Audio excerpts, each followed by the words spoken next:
Good morning. आज हम देखेंगे functional management BCom third year का पेपर फर्स्ट, उसका चैप्टर नंबर 5 का पार्ट 2। पार्ट फर्स्ट में हमने देखा था रिक्रूटमेंट यानी भर्ती क्या होती है, और हम देखेंगे कर्मचारियों का चयन कैसे होता है यानी सिलेक्शन ऑफ पर्सनल क्या होता है। चयन एक के बारे में कहा जाता है प्रक्रिया है जिसमें अंतर्गत विभिन्न भर्ती किए गए व्यक्तियों प्रार्थियों के लिए योग्य एवं व्यक्तियों को चुना जाता है और अयोग्य असुविधाजनक व्यक्तियों को जो है अस्वीकृत किया जाता है। यानी चयन की प्रक्रिया के अंतर्गत हम उन लोगों को व्यक्तियों या प्रार्थियों को चुनते हैं जो योग्य होते हैं। हमारे जिस पोजीशन पे हमें लोग चाहिए होते हैं उसमें जो योग्यताएं चाहिए होती हैं उन योग्यताओं के अनुसार जो है हम लोगों को अपनी जगह के लिए चुनते हैं। और इसमें प्रार्थियों को हम 2 श्रेणियों में विभक्त करते हैं। प्रथम वो जिनकी नियुक्ति का प्रस्ताव करना है, द्वितीय वे जो जिनका प्रस्ताव हमें नहीं करना है। उचित चयन के लाभ हैं या महत्व है, इसके बारे में हमें बात करते हैं कि उचित चयन से क्या होता है। सबसे पहला संस्था की सफलता का आधार है। कोई भी संस्था जो है अगर सही कार्य के लिए सही व्यक्ति का चयन होता है तो वह संस्था जो है बहुत अच्छे से अपने उत्तरदायित्वों का निर्वाह करती है और उसके जो कार्य हैं वो सही ढंग से होते हैं। सीमित आवर्तन, अगर सही व्यक्ति को सही जगह के लिए चुना गया है तो उसका जो आवर्तन है यानी संस्था को छोड़ के जाने की जो प्रक्रिया है वह भी घट जाती है।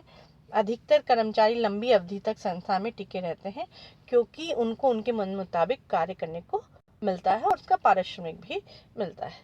फिर कर्मचारियों की लागत में कमी, यानी जब अगर सही चयन होता है तो आवर्तन कम होगा तो पूरी प्रक्रिया जो उनके वो भी हमें ज़्यादा लोगों के ऊपर नहीं करना पड़ेगा, बार बार नहीं करना पड़ेगा, तो लागत में कमी आती है। प्रशिक्षण की कम आवश्यकता पड़ती है। अगर व्यक्ति संस्था में बहुत लंबे समय से जुड़ा है तो उसको प्रशिक्षण की आवश्यकता भी कम पड़ती है क्योंकि वो जॉब में रहते रहते ही कार्य करना सीख जाता है और समय समय पर प्रशिक्षण देकर उसको और ज़्यादा उत्पादक बनाया जाता है। फिर अधिक उत्पादकता बनी रहती है। कर्मचारी की अच्छे कर्मचारी अगर प्राप्त होते हैं तो संस्था को अच्छे कुशल कर्मचारी उपलब्ध होते हैं और उनकी सामान्य लोगों से उत्पादकता अधिक होती है। संस्था की ख्याति में वृद्धि होती है। संस्था के कर्मचारियों से ही संस्था का फेस बनता है, उसका व्यवहार बनता है। इसलिए संस्था के कर्मचारियों संस्था की ख्याति भी उनके कर्मचारियों के योगदान से बढ़ती है। संस्था में मनोबल सबका सही उचित चयन प्रक्रिया होती है, कोई पक्षपात नहीं होता। योग्यता कुशलता अनुभव को पर्याप्त ध्यान दिया जाता है। अधिक उत्पादन होता है। उचित चयन से कुशल कर्मचारी मिलते हैं तो उनका जो है उत्पादन भी संस्था का सही प्रकार से होता है, सही तरीके से होता है। अधिक लाभ, संस्था को अगर उत्पादन सही है, लागत कम है तो लाभ अधिक होगा। संस्था का स्थायित्व बना रहता है, संस्था स्थायी रूप से सही प्रकार से बनी रहती है। ये तो कुछ बातें थी जो हम कि भाई उचित चयन होता है तो संस्था को क्या लाभ होता है। लेकिन कर्मचारियों के चयन में ध्यान देने योग्य बातें, यानी जो संस्था में जो कार्य करने लोग हैं कर्मचारियों को जब हम चयन करते हैं तो हम उसमें कुछ बातों को अगर ध्यान दें तो सही प्रकार से कार्य होगा। जैसे फॉर एग्जांपल प्रार्थी संबंधी बातें और संबंधी बातें। अगर हम पहली देखेंगे हम प्रार्थी संबंधी बातें, व्यक्ति चयन करना है तो उसके संबंध में क्या बातें हमें देखनी पड़ती हैं। वैसे तो पहली है कार्य के प्रति अभिरुचि। जो व्यक्ति हम सिलेक्शन चयन करने के लिए ढूंढ रहे हैं, विशिष्ट कार्य के प्रति उसकी अभिरुचि कैसी है ये जानना बहुत ज़रूरी है, क्योंकि जो व्यक्ति रुचि से कार्य करता है वही एक अच्छा और बेहतर कार्य कर सकता है।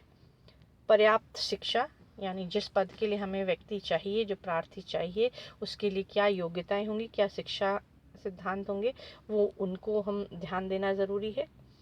प्रकृति जो है कि उसका प्रत्येक कार्य की सफलता पारस्परिक सहयोग मिलनसारता पे टिकी होती है। तो उस व्यक्ति की प्रकृति कैसी है, वह संस्था की आवश्यकताओं से मेल खा रही है या नहीं, इसको देखा जाता है। चरित्र देखा जाता है। कर्मचारी का चयन करते समय देखा जाता है कि उसका चरित्र जो है संदेहास्पद तो नहीं है, उसकी जांच कराई जाती है और उसके बाद ही उसको देखा जाता है। फिर अच्छी आदतें, अच्छे कर्मचारी आदतें भी कर्मचारी के लिए अति महत्वपूर्ण होती हैं। जैसे कोई भी प्रकार के व्यसन उसमें नहीं होने चाहिए, ताकि वह अपने जो कार्य है उसका सही प्रकार से कार्य का संचालन कर सके। फिर आयु जो है ये भी देखी जाती है कि कर्मचारी जो है किस पद के लिए हमें किस आयु का व्यक्ति चाहिए, ये हमें उसकी प्रार्थी जो है जो उस पद के अनुसार उसकी आयु है या नहीं है, उसका स्वास्थ्य कैसा है, ये देखा जाता है। फिर अनुभव कैसा है उसका, कितने वर्ष उस कार्य को करने का उसका कितना अनुभव रहा है। अगर हमें प्रार्थी में ज़्यादा अनुभवशील व्यक्ति चाहिए तो हम इस बात को ध्यान में रखते हैं। अगर ज़्यादा अनुभवशील व्यक्ति नहीं चाहिए तो हम जो है इस बात को ओवरलुक भी कर सकते हैं। पारिवारिक स्थिति, फैमिली पोजीशन क्या है, यानी प्रार्थी कर्मचारी के रूप में चेक करने से उसकी आर्थिक स्थिति, उसकी आदतें, उसके परिवार के सदस्यों की संख्या क्या करते हैं, ये इन बातों को भी हम संक्षेप में कुछ प्रश्नों के ज़रिए से जानने की कोशिश करते हैं।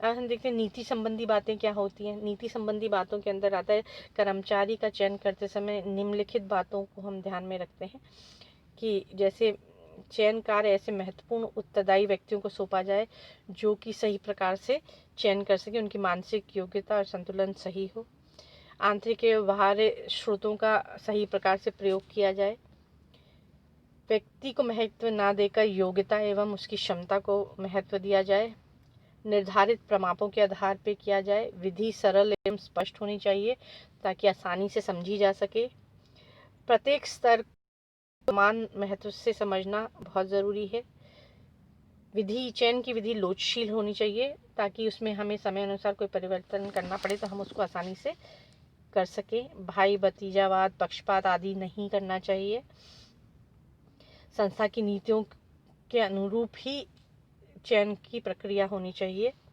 कर्मचारियों का चयन करते समय देश, समाज, व्यवसाय के समान नियमों का भी ध्यान में रखना आवश्यक है।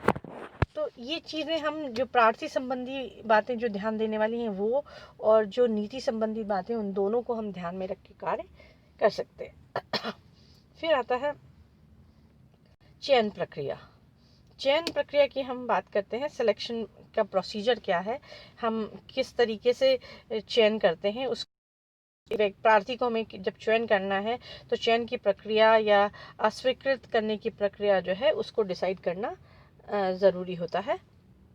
तो सबसे पहली बात जो है प्रारंभिक तैयारी, हम पहले सारी प्रारंभिक तैयारी करते हैं, यानी सारे आवेदन पत्रों पर विचार करते हैं, सभी प्रार्थियों का विवरण तैयार करते हैं और अयोग्य प्रार्थियों की स्क्रीनिंग कर देते हैं।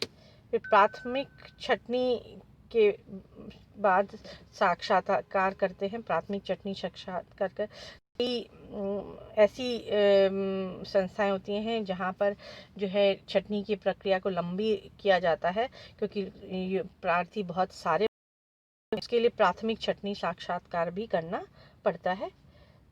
प्रार्थना पत्र फॉर्म भराना, संस्था का अपना एप्लीकेशन फॉर्म होता है, उसको प्रार्थना पत्र को, आवेदन पत्र को भी अत्यधिक बड़ा कर दिया जाता है। इसमें प्रार्थी संबंधी कई सूचनाएं, उसका विवरण, प्रमाण पत्र आदि सारी चीज़ें उसके अंदर भरी जाती हैं। फिर चयन सिलेक्शन जो है टेस्ट, यानी चयन जांचों का चयन प्रक्रिया में विशेष महत्व ये भी माना जाता है कि सिलेक्शन टेस्ट, कई संस्थाएं जो हैं टेस्ट रखती हैं जिसमें उन टेस्ट के आधार पर हम उसके गुणात्मक और परिणात्मक पहलुओं को जांचते हैं। फिर उसमें जैसे सामान्य बौद्धिक योग्यता जांची जा सकती है, व्यक्तित्व जांचा जा सकता है, अभिरुचि जांची जा सकती है और उसके आधार पर हम प्रिलिमिनरी जो है सिलेक्शन करते हैं। फिर मुख्य साक्षात्कार होता है, मेन इंटरव्यू। प्राय चयन हेतु हम साक्षात्कार की छोटी छवि संस्था में तो सीधे साक्षात्कार कर लेते हैं, लेकिन जहाँ पर बड़ी संस्थाएं होती हैं तो साक्षात्कार का जो प्रोसीजर है वह भी लंबा हो जाता है। कई तरह के साक्षात्कार होते हैं, जैसे पहला आता है प्रतिरूप साक्षात्कार, जिसे हम पैटर्न कहते हैं। से जो भी प्रश्न पूछे जाते हैं इसके अंतर्गत प्रार्थियों से समान प्रश्न पूछे जाते हैं और उनके निश्चित उत्तर होते हैं, जो कि जो भी ज़्यादा प्रश्नों का उत्तर देता है उसको सही माना जाता है। फिर अनिर्देशित साक्षात्कार होता है, नॉन डायरेक्ट। इसमें सभी प्रार्थियों से निश्चित प्रश्न नहीं पूछे जाते, सबसे अलग अलग प्रश्न पूछे जाते हैं, लेकिन उत्तर जो है उनके सही होने चाहिए। फिर एक होता है प्रतिबल साक्षात्कार। प्रतिबल यानी इसमें व्यक्ति के ऊपर दबाव बनाते हुए जो है इंटरव्यू किया जाता है।